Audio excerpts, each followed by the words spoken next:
بسم اللہ الرحمن الرحیم۔ معصوم فرماتے ہیں سب سے زیادہ کوشش کرو زندگی میں، 3 لمحے انسان کی زندگی کے سب سے اہم ترین لمحے ہیں۔ یوم ولدت تو جس دن میں پیدا ہوا، یوم اموت تو جس دن میں مروں گا، یوم ابعث جس دن مجھے قیامت کے دن اٹھایا جائے گا۔ معصوم فرماتے 3 دن انسان کی زندگی سے سب سے اہم ترین دن ہے، اور تینوں میں کیا ہے؟ ایک چیز کا خاتمہ ہے، ایک چیز کی ابتدا ہے۔ جب انسان پیدا ہوتا ہے، فرمائیے جو پہلا دن ہے پیدا ہونے کا، یہ اس کے بس میں نہیں ہے کہ میری ماں باوضو ہو کے مجھے پیدا کرے گی، میری ماں باوضو ہو کے مجھے دودھ پلائے گی، کیسی ماں ہوگی، کس گھر میں پیدا ہوں گا، یہ تمہارے بس میں نہیں ہے۔ لیکن یہ تمہاری زندگی کا اہم ترین دن ضرور ہے۔ تجھے نہیں پتا، لیکن جب تو پیدا ہوتا ہے تیرے ماں باپ کو پتا ہوتا ہے کہ بچہ صحیح سالم پیدا ہوگا کہ نہیں ہوگا، بچے کے اندر کوئی پرابلم تو نہیں ہوگی۔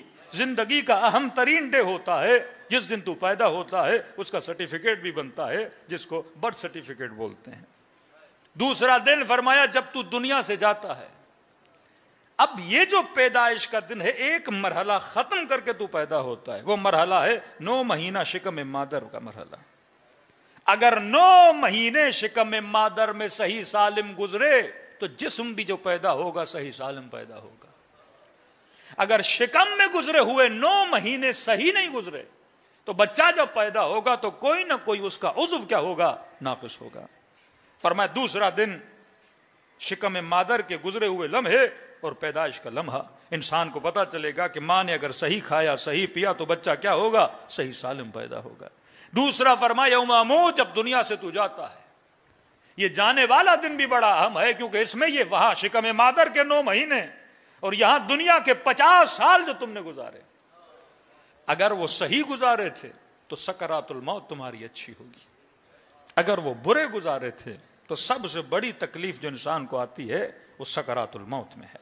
اب چند جملے معصوم کے فرما، اگر چاہتے ہو کہ تمہاری موت آسان ہو تو کچھ کام کیا کرو۔ پہلا معصوم فرماتے ہیں جو کثرت سے سورہ یاسین پڑھتا ہے اس کی روح بڑی آسانی سے نکل جاتی ہے، وہ تکلیفوں سے نہیں گزرتا۔ دوسرا فرمایا جو سورہ حجرات پڑھتا ہے اس کی موت بڑی آسانی سے ہو جاتی ہے۔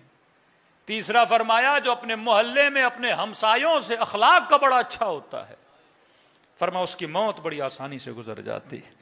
چوتھا فرمایا برًا لوالدیہ، جو اپنے والدین سے اپنے اخلاق کو اچھا رکھتا ہے، فرمایا اس کی موت زندگی میں بڑی اچھی گزر جاتی ہے۔ پانچواں فرمایا جس کے دل میں علی کی محبت پائی جاتی ہے، یہ محبت ہے محمد اور آل محمد، اس کی موت کو کیا کر دیتی ہے؟ آسان کر دیتی ہے۔ میں نے موت کی مثال اس طرح دی کہ قرآن کی آیت ہے کہ کل نفس ذائقۃ الموت، ہر نفس نے کس کو چکھنا ہے؟ موت کے ذائقے کو۔ اب ہمیں کیسے پتہ لگے کہ ہماری موت کا ذائقہ کیسا ہے؟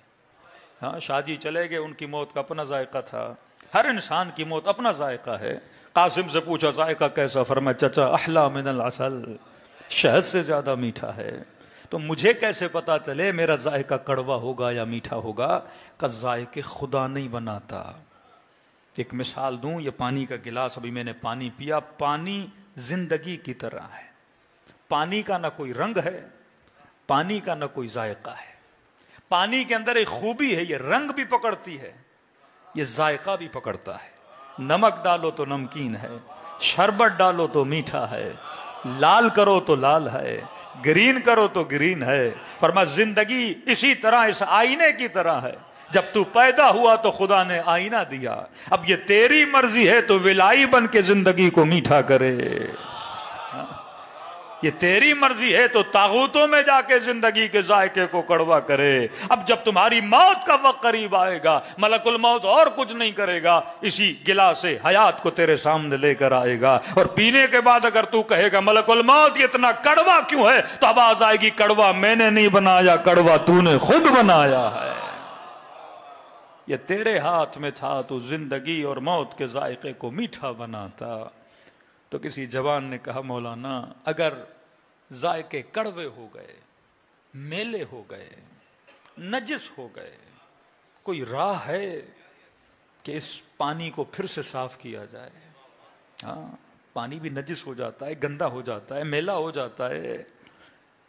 تو میں نے کہا جب دنیا کے پانیوں کو دنیا کے فلٹر صاف کر سکتے ہیں، نجس سے نجس پانی فلٹر میں صاف ہو جاتا ہے، سمندر کا میلا پانی فلٹر سے صاف ہو جاتا ہے، تو میں نے کہا کیسے ممکن ہے آب حیات صاف نہ ہو؟ کہ اس پانی کو کیسے صاف کیا جاتا ہے؟ میں نے کہا غم حسین کا ایک قطرہ یہ اس آب حیات میں پڑتا ہے تو کسی کو حر بنا دیتا ہے، کسی کو زہیر بنا دیتا ہے، کسی کو وہب قلبی بنا دیتا ہے.